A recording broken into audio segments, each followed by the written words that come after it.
Welcome to Ignite Your Confidence for women in leadership who want to speak up and stand out. I'm your host, Karen Laus. Here you'll get all of the tips and tools that you need to stand out with unshakable confidence. Let's dive into today's episode. Today's episode is with my new friend, Maggie Landez. She's incredible, quite an inspiration, and I don't know anybody that has said cancer was the best gift that I could have ever been given. Stay tuned to hear her story. Let me tell you a little bit about her. Maggie Landez is a board certified physician, public health nutritionist, and anti diet wellness expert who created her signature Get Eat Fluenced coaching program to help women who are exasperated with chronic dieting be able to fix their food overwhelm and live more contentedly through an undieted approach to eating. She's also the creator and host of the Eatfluencer podcast, where she and her guests dig into the mindset work required to construct a healthy, complete, and high quality life outside of diet culture. Here's Maggie. I cannot wait to talk with you today, Maggie. So, welcome to the couch. Well, thank you. I'm so thrilled to be here. Yay! Well, we talk a lot about, you know this. You're a physician, you've got so much expertise and all of these things that underlie our issues as women around the self-doubt, and that's exactly what I'm about as well. So that's where I thought that Right. intersected so beautifully. So I'd love to hear your thoughts just in general on the issues that women face related to self-doubt and finding their confidence. Well, sort of my mission I see intersects with yours is that one of the reasons, and maybe I would argue one of the major reasons that women have trouble finding their voice and being confident is because of our diet culture. And I want to explain that just for a second because that may not be a term that your audience like has heard thrown around very much.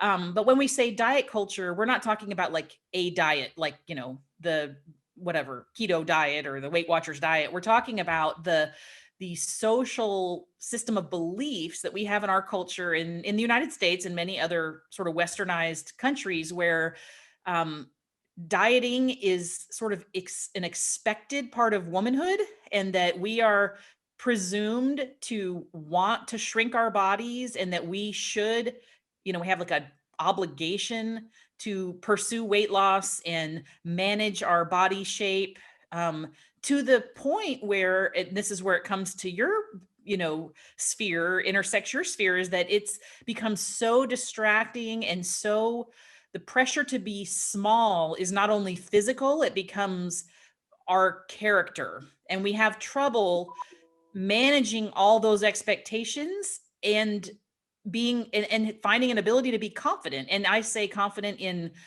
our appearance and our the way we show up, but also in the way we speak and the way we act professionally, the way we manage our families, our relationships. I think it goes to any layer, and I think it's a lot of it starts for us when we are little girls and we're basically told that smaller is better, and that's your role, and you should want to be that, basically, Yeah. in a Well, nutshell. yeah, totally. And that's exactly what it was for me growing up. My mom was always a little bit overweight and went to Weight Watchers off and on. And I, it's just, it is, yeah. I feel like we're all faced with this. What were you going to say? Well, and I didn't even have, a quote weight problem as a child, but when I went to, I'd say maybe like middle school or something. Of course, this is like in the 80s. So everybody dieted. It was just normative. Mm. You drank Slim Fast and counted calories and carried around that little handbook. This was long before the iPhone. So you had to carry around the little handbook with the Right. calorie king or whatever. Um, you just did it. That was like, I thought that's what made me a 17-year-old girl. Like that sort of defined who you are. And it's one of those things where you're in the culture so deep, you don't realize that there is any other way to even think about food and body image, because this is all we've really known for many of us that are now in our 30s, 40s, 50s, 60s.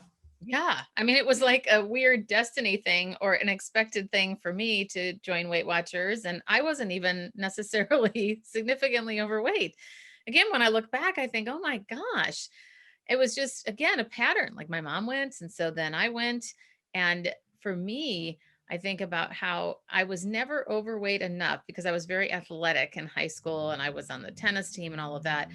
But I was never overweight enough that there was a compelling reason to change that, like to really go for it. But on the other hand, I just always felt that pull of, okay, I should be, like you said earlier, just the word should is such a thing.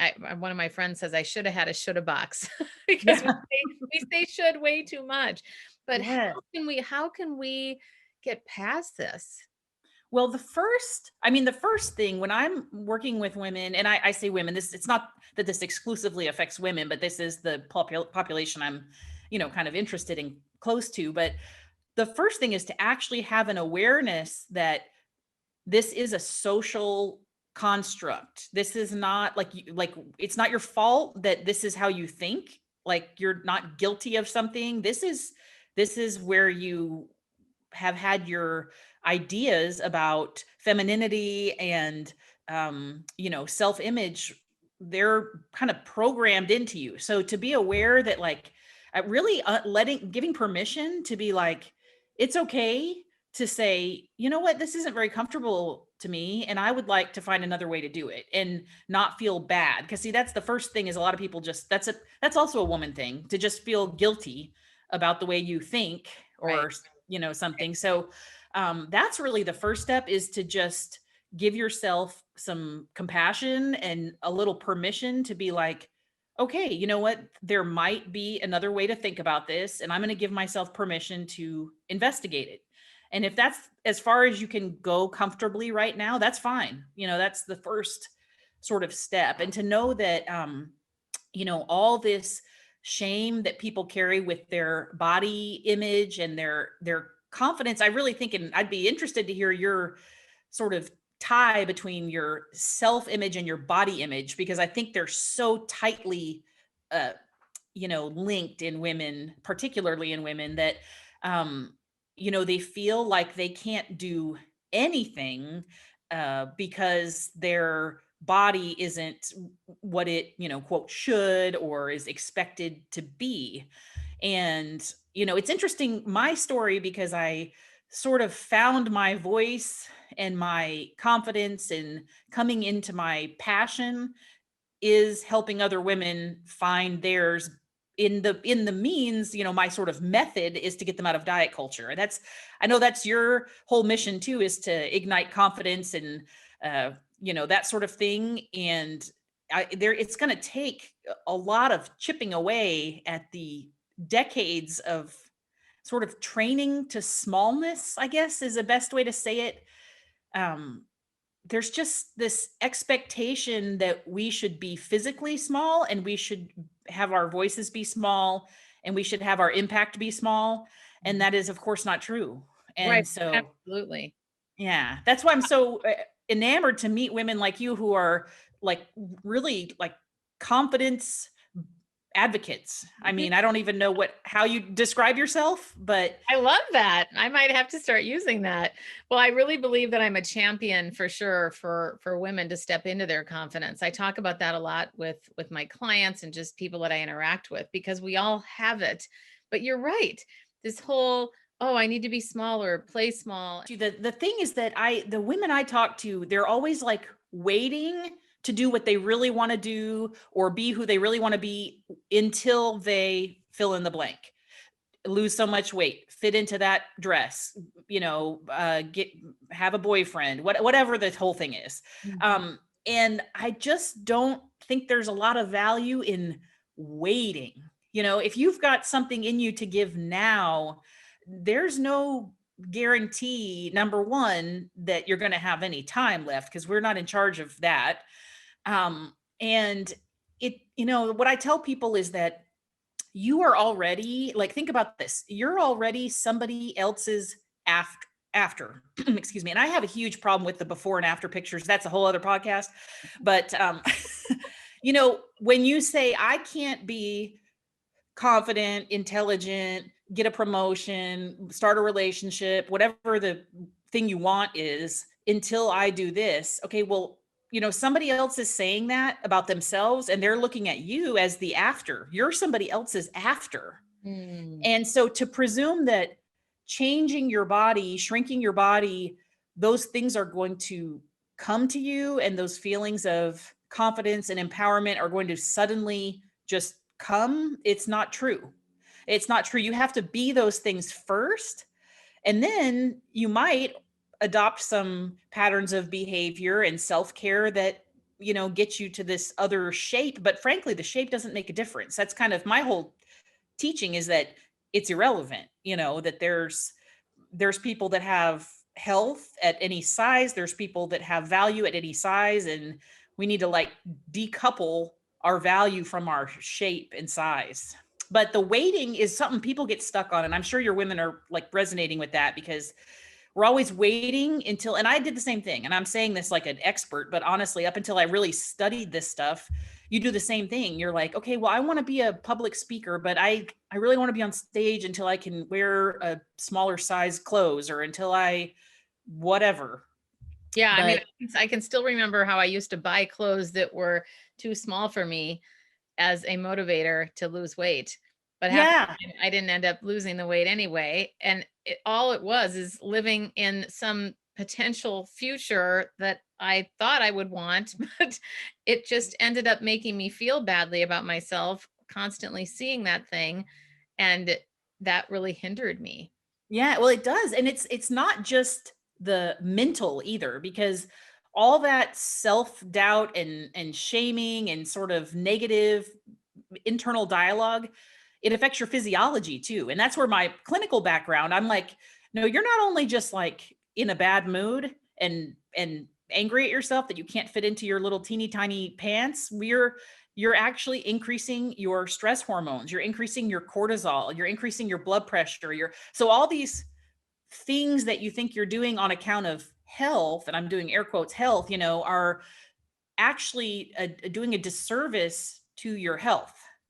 So you Wow. get in this cycle. So then so when don't achieve whatever you think you can do with your body, I mean, really, your body is not immediately in your control, truthfully. That's what I teach my women, is that, let's talk about things that you can actually do. There's not a single one of us that can sit here in this chair and like will ourselves to be smaller or bigger or blonder or have brown eyes or whatever. You just can't. So we need to sort of accept our diversity a little bit, and then, pick things that feel aligned with our goals, that are actionable.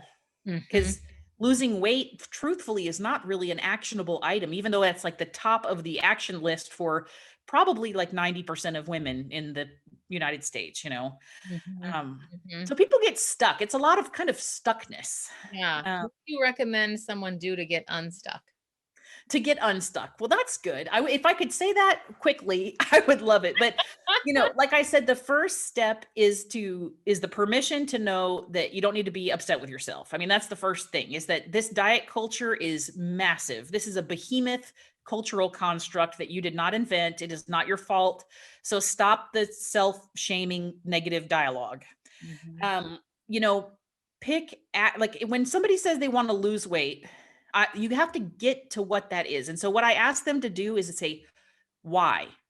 Mm. Okay. And this is, I think you're corporate. You probably know this. It's like, isn't this like the Six Sigma or some Sigma something where you ask why, then you ask why, then you ask why, and Yeah, you keep asking. peeling back the layers of the onion. Mhm. Yeah. So, well, you want to lose weight. Why? Well, because I want to, you know, uh, have more energy. Why? Because I want to be able to coach my kids' soccer team. Okay, why? Well, because I want my son to think I'm an involved, invested parent. Okay, now we're getting somewhere. Okay, so let's make a list of all the things we can do that make your son feel like you're an involved, invested mother. Mm. And don't write anything on this piece of paper that says I need to lose however many pounds. And we kind of get to like the root of it, and that's just an example, but there's always something under it. There's always something under it. So nobody really wants to lose weight just because they like another number over another number. We're not picking like numbers. We Right. have the, like you said, what's the term you use, that compelling motivation? Yeah. I was just Yeah. So that's really what it comes down to, is we're getting to the compelling reason that you're saying that. That's just a cover. Honestly, the weight is just a cover for something else that you want to change. So let's just kind of like lay that to the side. And the fact that you feel that way, that's kind of the two parts, is to let them know that I see why you feel that way, and that's okay. And that's the first thing I do, is kind of validate that with my clients or the women I work with, because I'm not going to get very far with somebody when I say, oh, Karen, don't even bother losing weight. It doesn't even matter. Your weight doesn't matter. You've got value. Just forget all about it. Like, you're Right. not, this doesn't land anywhere if you have been living in diet culture for 40 or 50 years. So, to really say, I know why you have those feelings. Let me tell you why you have those feelings. And it's not your fault. And all that being said, now we got to pack that up and kind of put it to the side and pick some real actionable items that will be in alignment with what you want to do, which looks different for everybody. That's the whole point. That's why these sort of universal, take this pill, do this plan, buy this app, whatever. There's not one magic thing that somehow you haven't found. I mean, don't you think if there was like an answer to this, we Right. wouldn't we wouldn't Exactly. be doing this? Yeah, I think it's that whole, we all know what we need to do. It's that I love this book out of that Pfeffer and Sutton wrote out of Stanford, called The Knowing Doing Gap. Why do we know that it's best to do something, but we don't, like flossing our teeth or eating healthier? And yet the thing is that it's not a shortage of knowledge and information. It really does Right. come down to the root of, like you said, what is the reason? What is the why? And the whole idea of how you feel about yourself. And even what you said before reminded me of the classic example of, let's say, an older generation that would keep the plastic on the furniture, or, oh, we're not going to use our good silverware until this happens. It's if we're waiting for some perfect day that's going to exist. And we've got to live now and thrive now. Right. And the magic part of it is when you get your head in the right space, your body will do what it's designed to do. The human body is designed to work. I mean, it really is just designed to work, and you can think that for a myriad of reasons, but we just got to get out of the way and quit overthinking it and trying to micromanage something that is frankly like out of our control. And so you get your head in the right place. And that's what I tell the women that come to me. I'm like, okay, listen, here's the deal. I know it says nutrition coach on my website, but this is like a 99% mind work and then like 1% nutrition science, because I know you're not hiring me to teach you what a protein is and what vitamin D does. You can go Google that on the internet for free tomorrow.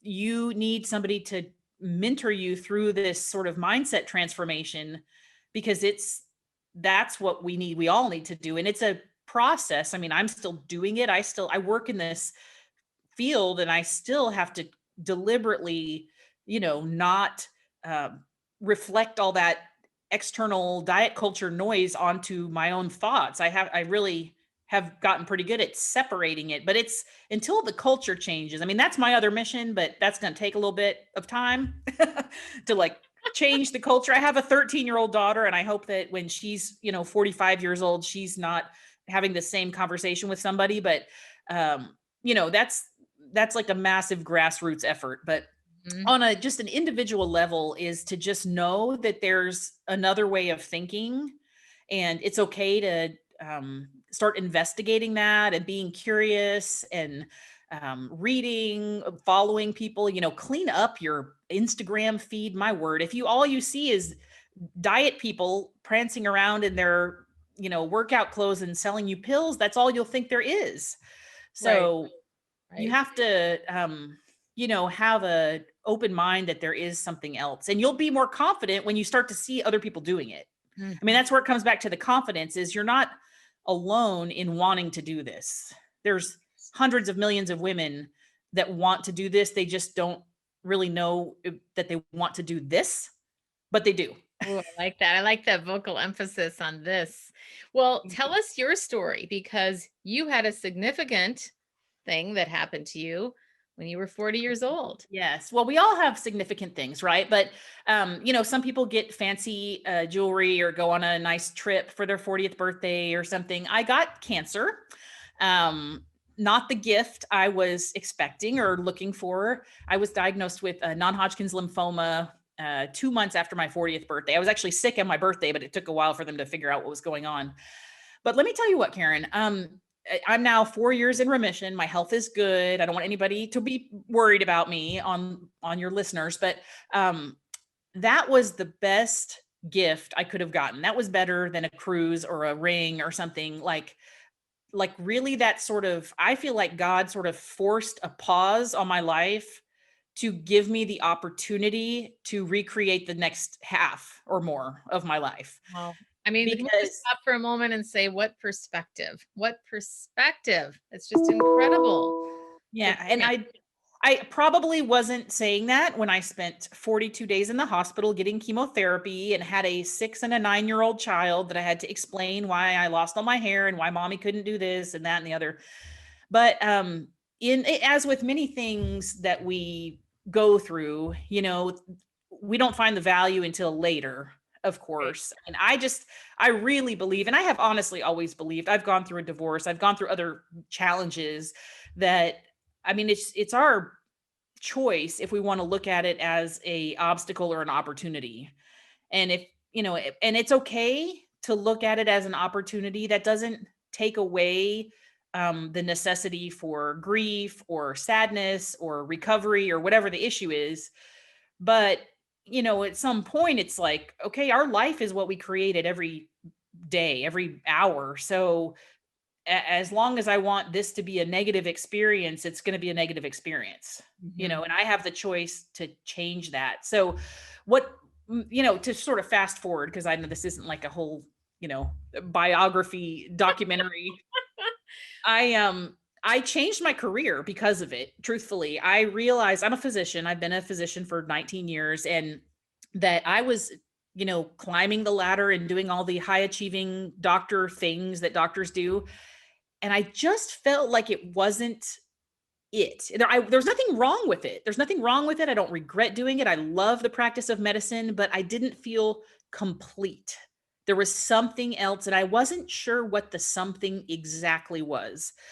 But as it turns out, and through some, personal study, and I went back to grad school and all this other crazy, mania sort of activity, I've found this, and I feel like pursuing this passion and furthering this mission, that will make me complete. I hope that God gives me a lot more years and I'm not like just like done, but I feel like this is what I was meant to do. And maybe this is why people have always said I'm funny and I'm a good speaker and I'm relatable and I'm smart and I like medicine and I like food and I like eating and I'm a little bit overweight, and maybe all these things are intersecting for like a reason.